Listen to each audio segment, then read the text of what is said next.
Ես համաձայն եմ այդ դիրքորոշման հետ, որ արևմուտքի դիրքորոշումը Արցախի հետ պայմանավորված էր առաջին հերթին հակառուսական իր քաղաքականությամբ, որովհետև այն ինչ որ տեղ ունեցավ, այն աղետը որ տեղ ունեցավ Արցախում, տենց էլ մինչև վերջ գնահատական չգտնավ արևմտյան հարթակներն։ Մարդու իրավունքների խախտում է, չէ՞ իրենք մարդու իրավունքների թիվ 1 ջատագովն են։ Դա նույն, ասենք թե Ալիևի բռնատիրական համակարգը երբեք արժանի գնահատական չի ունեցել, նույնիսկ այդ աղետից հետո ոչ մի սանկցիոն միջոցներ, պատժամիջոցներ չեն կիրառվել Ադրբեջանի նկատմամբ։ Եվ արդեն որ արևմուտքը կոպիտ ասած ծախեց Արցախը իր հակառուսական քաղաքականության հետ պայմանավորված եւ իրանք համոզեցին ստորագրել Պրահյան հայտնի խայտառակ փաստաթուղթը, որով սկիզբ դրվեց վերջնականապես սկիզբ դրվեց Արցախի կործանմանը։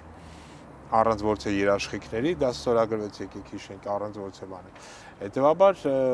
արևմուտքի դիրքորոշումը նույնպես այստեղ շատ մեղմ ասած դավաճանական էր։